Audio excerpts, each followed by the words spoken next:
It started with a tension in the air, the kind that sinks deep and heavy into your bones, making everything else around you feel surreal. I stood there, just outside the house, admiring the gift that had cost us months of saving and planning. A pickup truck shimmering under the fading afternoon light. My grandfather would never expect this. He'd been a security guard for as long as I could remember, patrolling the endless desert stretches in that old rickety sedan he called his loyal friend. This new truck would mean the world to him, maybe as much as the promise he'd made to leave his two-story house in my name.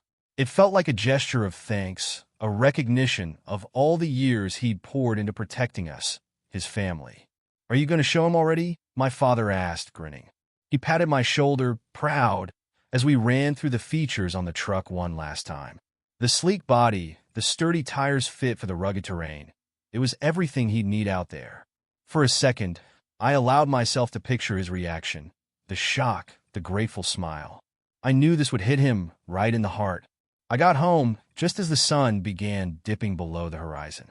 The soft hum of voices reached me as I unlocked the door, and I felt that odd sensation of something being just out of place.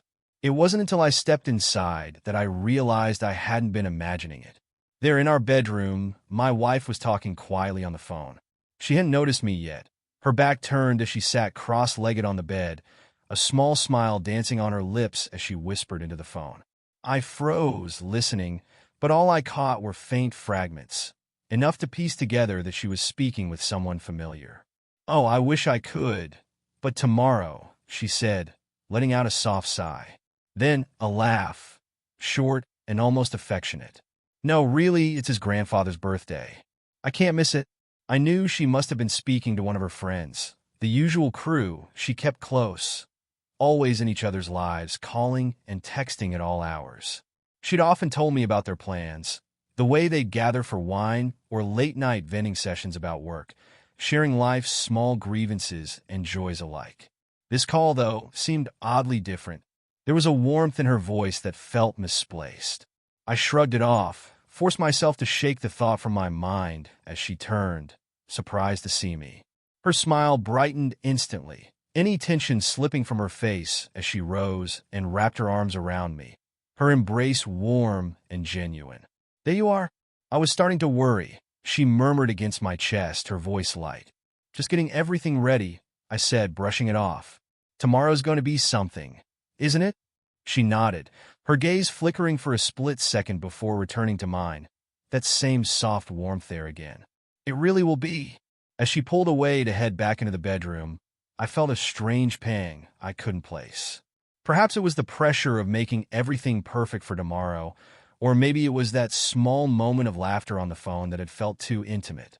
It was nothing, I told myself, forcing a laugh. Tomorrow would be about family, about my grandfather, and finally giving back in a way that mattered. That night, sleep didn't come easily. I kept rolling onto my side, eyes darting open at the smallest sounds, a car engine down the street, the hum of the refrigerator kicking on. It was all nerves, I told myself, just the excitement and strain of tomorrow, the payoff of months of planning. My mind wouldn't stop, circling around the anticipation of my grandfather's face when he saw the truck, the pride-eyed feel standing there beside him, watching him inspect every detail. But somewhere in the restless dark, exhaustion finally won.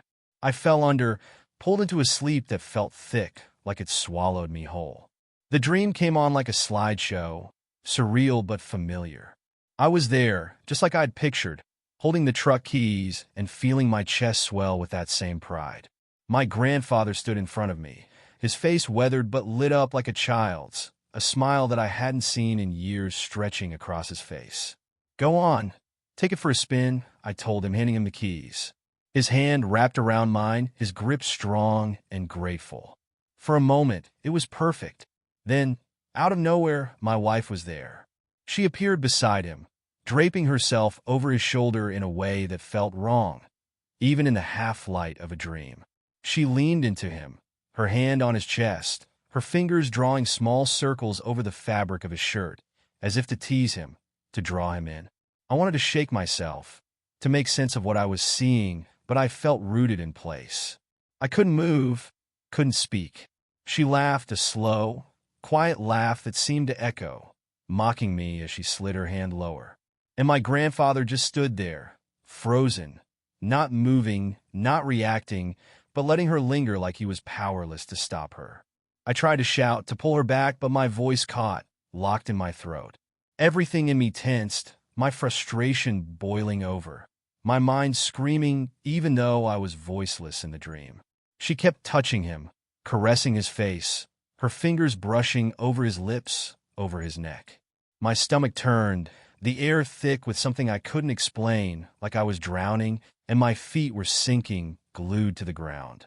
I tried to wake up, to force myself out of the nightmare, but I couldn't. Then I was screaming finally. A long, frustrated shout ripped out of me, raw and desperate, echoing until it jerked me awake. The room was dark, but I was gasping, clawing for air, as if I'd just surfaced from deep underwater. My heart hammered against my chest, sweat sticking my back to the sheets. I blinked, trying to shake the lingering horror that felt as thick and clinging as a film over my skin. Then, in the faint moonlight, I saw her. My wife, sitting up in bed, her face etched with something I couldn't quite read, half fear, half shock. She was watching me, her eyes wide, her mouth slightly open, like she was afraid to move. What did you dream?" she whispered, her voice soft, almost trembling. I felt my pulse throb as I stared at her, trying to steady my breathing, to bring myself back to the present, back to reality. I told her everything I had seen. I managed, forcing my voice steady, but even as I said it, I wasn't sure myself. She held my gaze for a second longer, then suddenly she laughed. It was the same laugh as in the dream, light but strange, edged with something mocking, something that made my skin crawl all over again. "How could you dream something so ridiculous?" she said, shaking her head as she settled back into her pillow, her laughter fading into the dark like it had left a trail in the air.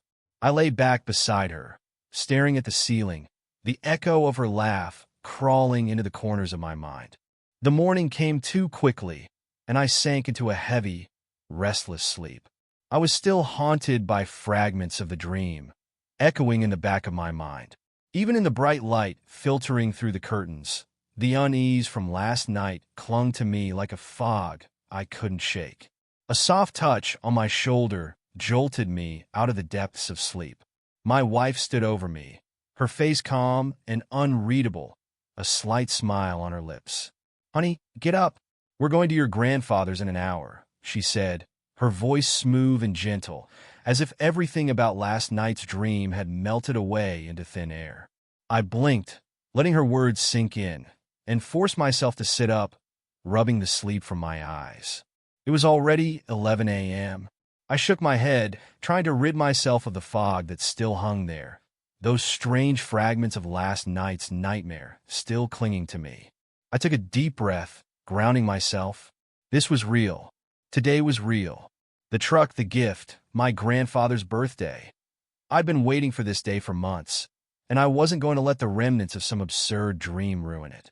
I got ready in silence, washing up and dressing carefully, trying to push myself fully into the present.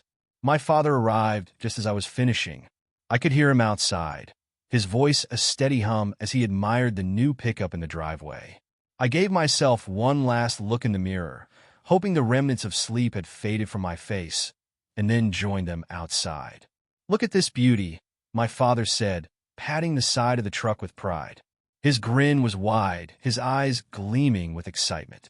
"This is going to knock your grandfather's boots right off," he chuckled, sliding into the driver's seat of the truck, ready to lead the way.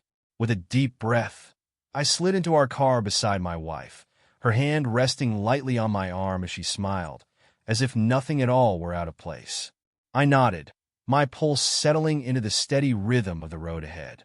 We pulled out of the driveway, the two cars humming side by side, and soon, we were on the open road, our car trailing behind the pickup, a smooth hour-long drive into the Texas desert stretching ahead of us.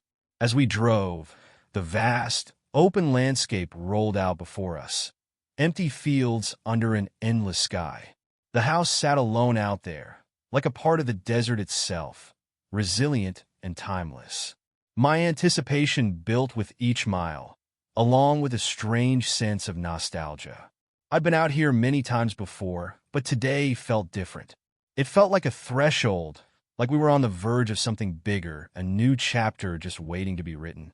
As we pulled up to my grandfather's house, I could see him standing in the doorway, shading his eyes against the bright Texas sun.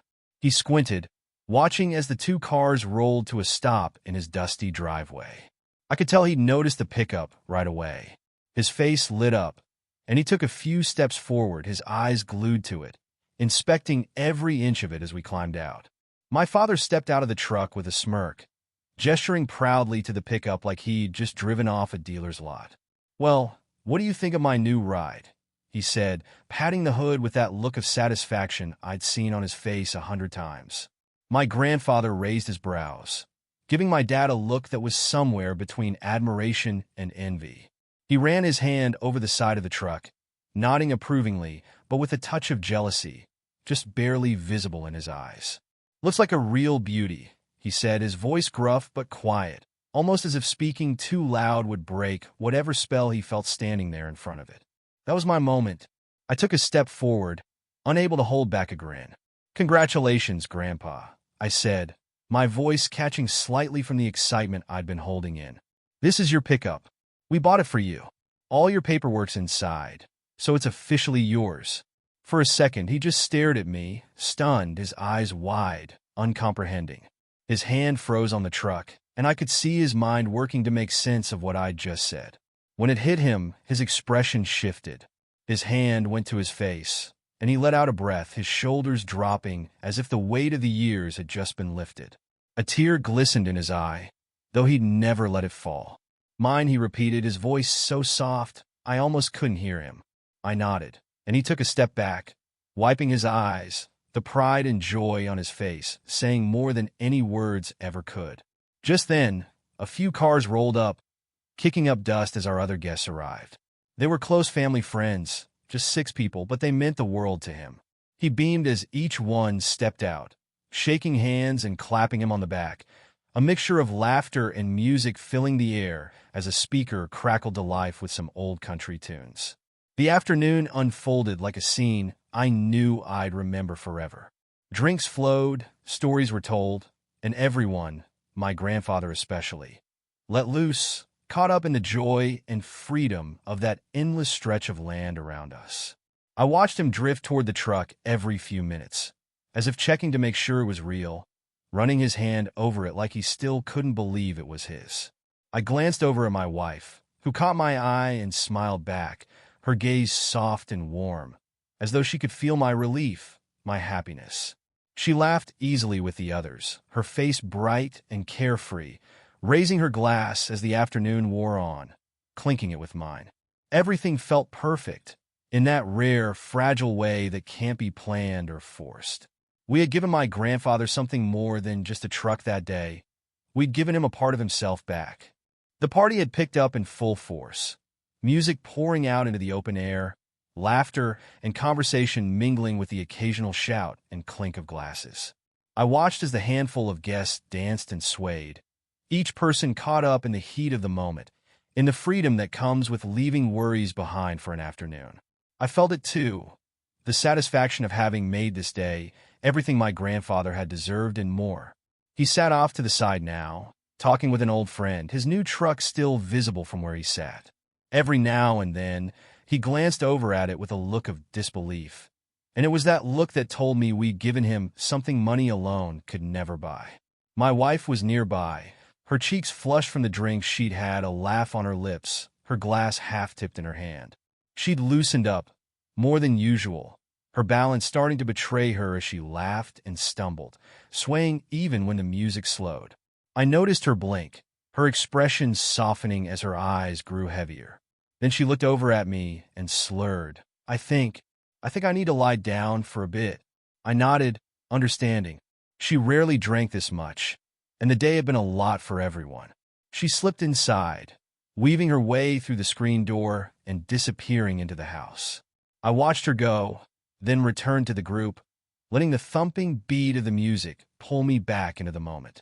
Not long after, my father clapped me on the back, nearly knocking the drink from my hand.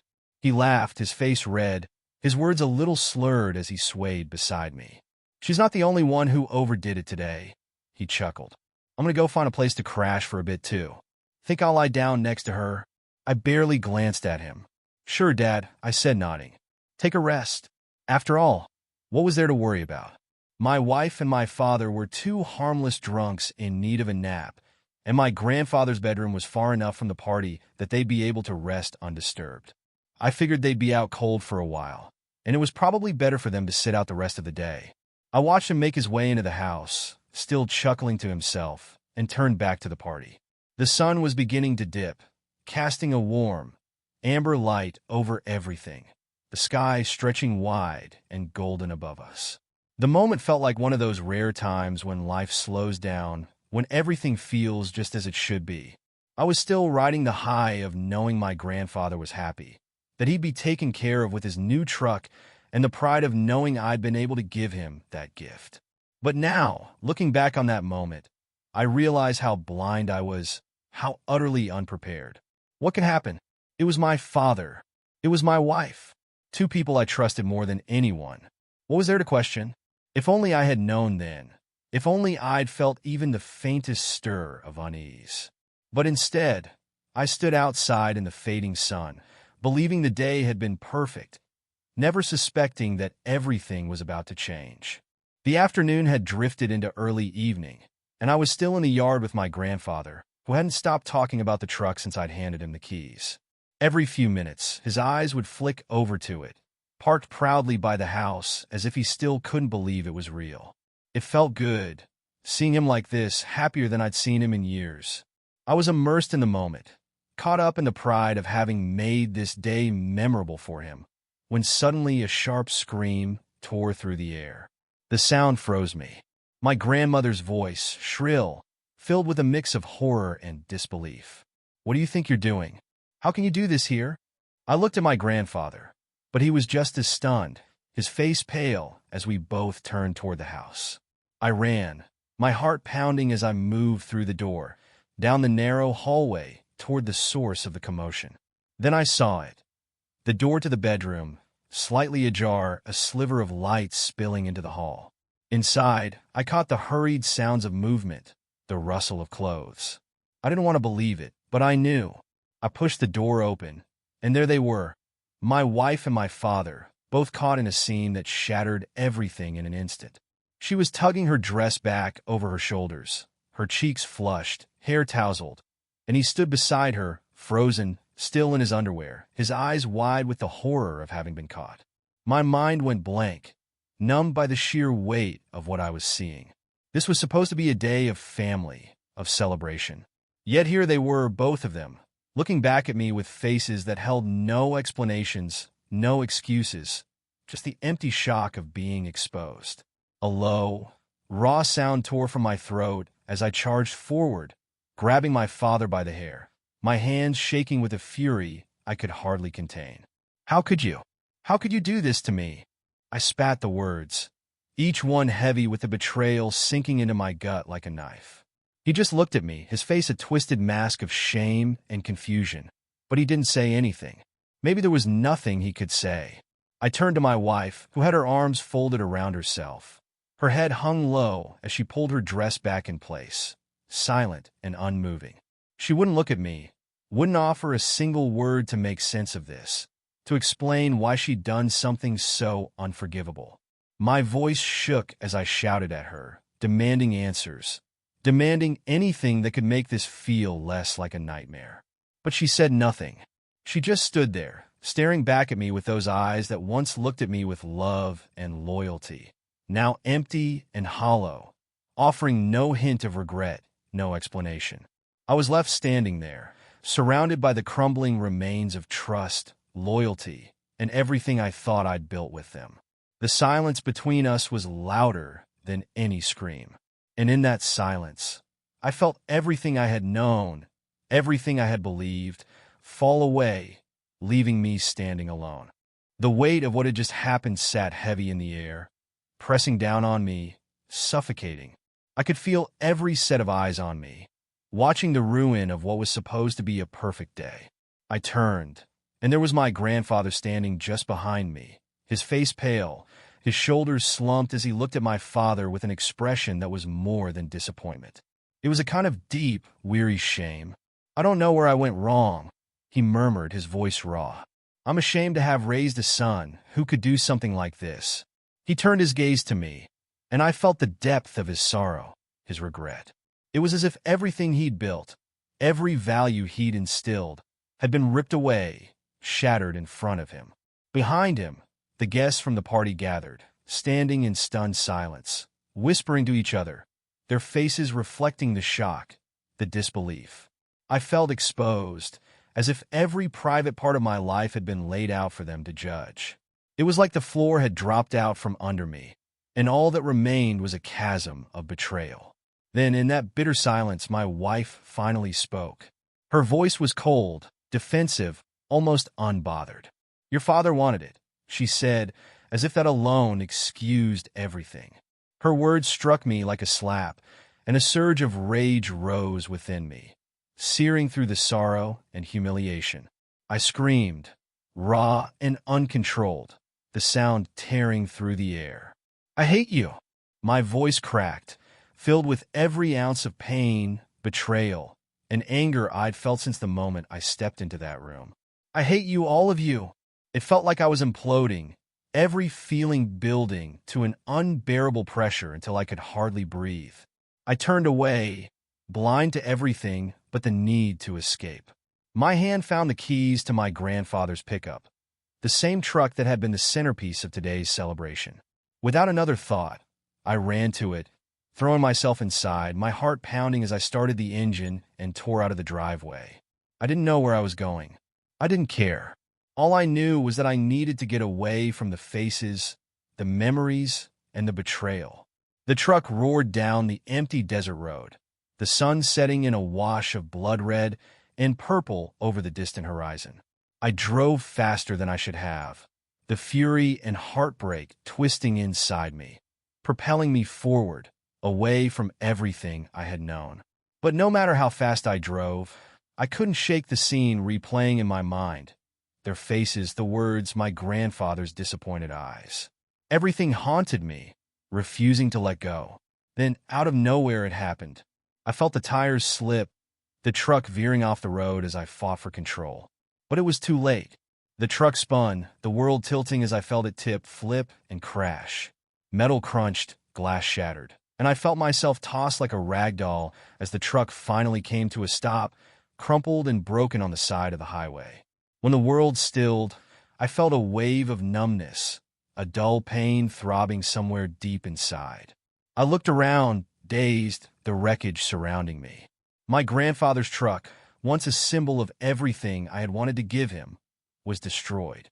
The guilt settled in, sharp and deep. I hadn't wanted it to end like this, hadn't wanted to ruin the one thing that had been good about today. I choked back a sob, the frustration, anger, and despair all pressing down until the tears fell freely. Then, through the haze, I saw headlights in the distance growing larger, brighter. The outline of a car pulled closer, and I realized it was mine, the same car I'd left back at my grandfather's. I squinted, trying to make out who was driving. It was either my father or my grandfather. I couldn't tell until the door opened, and my grandfather's familiar figure stepped out, his face strained with worry as he rushed over. He didn't say anything at first, just looked at me with those sad, concerned eyes, scanning me up and down as he placed a steady hand on my shoulder. "Are you okay?" he asked, his voice soft, calm, even though everything between us felt shattered. Something in me cracked, a deep, desperate need for comfort breaking through the walls of anger and pain. I ran toward him, letting the tears fall as I grabbed onto him, burying my face in his shoulder. The weight of everything, the betrayal, the heartbreak, it all poured out as he held me. And for a moment, despite everything, I felt like a child again, safe in his arms. The drive back was silent, save for the low rumble of the engine and the occasional stifled sob I couldn't keep in. I sat there, my head resting against the window, watching the darkened desert pass by, the broken outlines of rocks and scrub brushing past like memories I wanted to forget. The guilt sat like a weight in my chest, and every few minutes, a new wave of anger and shame washed over me until I couldn't hold it back. I didn't want this, I muttered, my voice breaking. I saw my grandfather's face, lit only by the headlights, his eyes focused forward but his mouth set in a grim line, his disappointment a quiet weight between us. "You know, we can fix the truck," he said after a long pause. But his voice was tired, and I could hear the hurt in it. Like this wasn't just about the truck, but something deeper, something he knew we couldn't fix. "It's not about the truck," I said, my voice raw. It's all of it. She cheated on me. My own father. I don't understand how they could do this to me." My voice rose, almost a shout, and I pounded my fists on the seat, the rage boiling over until I was shouting into the darkness. "Why? Why would she do this? Why would he do this?" My grandfather stayed quiet, his eyes ahead, his hands gripping the wheel as he listened. After a while, he spoke, his voice low and distant. "It's not easy, but I know what you're feeling," he said. "I've been through it too. Not the same, but close enough to know that sometimes people are not who we think they are. You give them everything, and they still find a way to betray you." I looked at him shocked. I had never known this about him, had never imagined my grandfather, a man who had stood strong through everything, a man I looked up to, had ever faced something like this. "You can't change what's done," he continued, his voice soft but unyielding. "It'll burn at you. It'll tear you up. But at some point, you'll have to accept that there's nothing more you can do. That's just how it is." His words hit me like a hammer, a harsh truth I wasn't ready to face. I wanted to fight, to do something to make sense of the betrayal.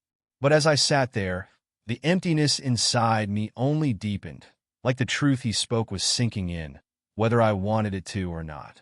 I felt drained, hollow, the fire of my anger fading to a dull ache. When we finally pulled into the driveway, the house loomed dark and silent. I got out and walked toward the front door with a single purpose in my mind. I wasn't going to let her presence haunt this place, not tonight. I went straight to the hallway where our photos hung, each one a reminder of promises broken and lies I hadn't seen. One by one, I tore them down, my hands shaking as I threw them to the floor, each frame shattering like a memory breaking apart.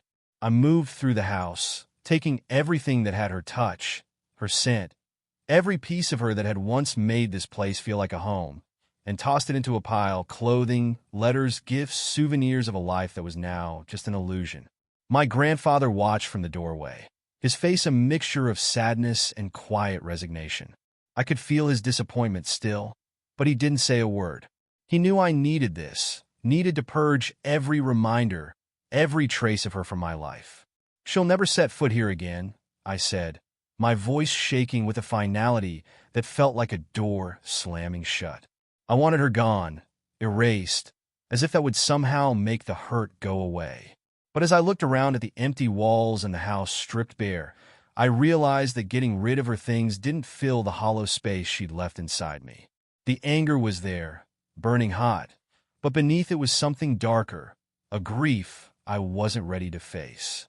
My grandfather nodded, understanding. "This won't be easy," he said quietly. "But I'll be here. Whatever you need." He placed a hand on my shoulder, his touch steady, grounding me even as everything else in my life spun out of control. And for the first time since the day began, I felt the faintest glimmer of stability. The first night after I'd thrown her out was raw and empty. I stayed with my grandfather, the house feeling strangely quiet, as if everything I'd left behind had been hollowed out. The next morning, I steeled myself and called her, letting the phone ring until her voice came through, shaky and small, like she already knew what was coming. "Don't come back," I told her, my voice cold and steady. "This isn't your home anymore. You don't belong here." She broke down immediately, her words tangled with sobs as she tried to explain, to apologize, to tell me how much of a mistake she'd made. Her voice was pleading, thick with regret. But all I felt was the bitterness, a wall of resentment too high for any apology to cross. "You should have thought about that before," I said, and without another word, I hung up, silencing the sound of her crying, her excuses. I didn't want to hear it. I didn't want any part of her in my life. The days that followed were a blur of anger, sadness, and an emptiness that nothing could seem to fill. But I stayed close to my grandfather, who didn't press me with questions or reminders, just offered me his quiet presence, steady and unchanging. We spent our time working on the truck, repairing the dents and damage from the crash. At first, it was just something to keep my hands busy, something to focus on other than the void my life had become. But as the truck began to take shape again, so did a sense of purpose. Each bolt, each piece put back in place, felt like a step forward, a piece of my old self returning. Then one day she showed up. I was in the driveway, focused on the truck's engine, when I saw her figure coming up the road. She looked different, worn, her face drawn and tense, her step slow, as if she expected me to turn her away before she reached the house. I could feel the anger stirring in my chest, but I kept my eyes on the truck, the tools in my hands steady. "I came to get my things," she said, her voice low, subdued. I glanced at her briefly, a flat, detached look that I could see stung her. "They're gone," I said, returning to my work. "Everything's in the trash." Her eyes flared with anger then, her posture stiffening as she glared at me. For a moment, I thought she'd lunge at me, that she'd finally let loose the bitterness I knew was churning inside her. But she held back, biting down her frustration until her mouth formed a tight, thin line. "You think that makes this right?" she said, her voice seething. "You think throwing everything away changes what happened?" I shrugged, keeping my gaze fixed on the engine. "Nothing can change what happened," I replied, my voice even calm. "And I don't want anything from you left here. Not now. Not ever." I expected her to shout, to argue, to try to push her way back into my life. But instead, she just stood there for a moment, her face flushed with anger, her eyes sharp with resentment. Then, without another word, she turned on her heel and walked away, leaving me with only the sound of her footsteps fading down the driveway. I exhaled, my hands trembling slightly as I picked up the wrench again, the tension finally beginning to loosen. My grandfather, who had been watching silently from the garage, walked over and placed a hand on my shoulder. "You did well," he said quietly. "Sometimes moving on means letting go, even when it's hard." The work continued, the truck slowly returning to life, each new repair bringing a small sense of relief.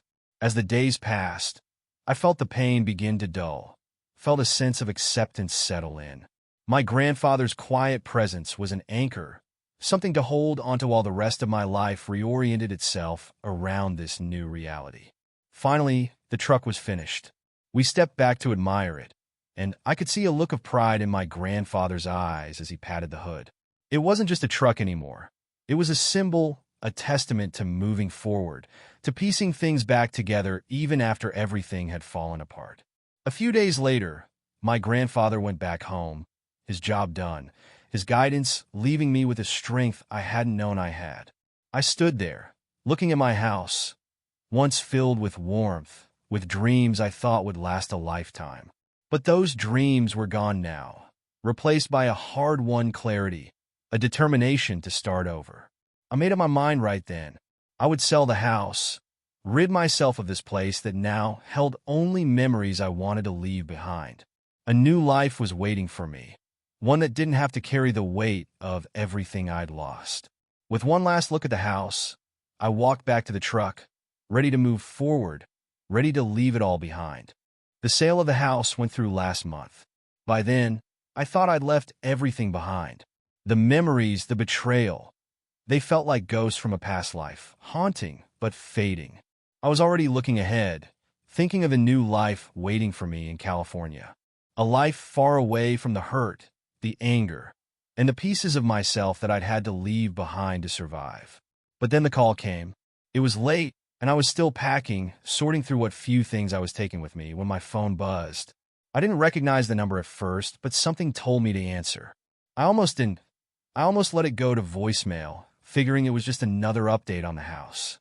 But when I picked up, I heard her voice, the voice I thought I'd never hear again. She sounded strange, hesitant, almost afraid. "I know you don't want to hear from me," she started, her words slow, heavy. "But you need to know something." I waited, my pulse pounding as she took a shaky breath. I'm, I'm pregnant, she said, her voice barely a whisper. The words hit like a gut punch, my mind reeling as I tried to process what she'd just said. But before I could respond, she added, "It's not yours. It's your father's." Everything went silent. Her words echoed in my mind, and for a second, it felt like the floor had dropped out from under me. I wanted to scream, to shout, to ask her how she could say something so twisted, so brutal.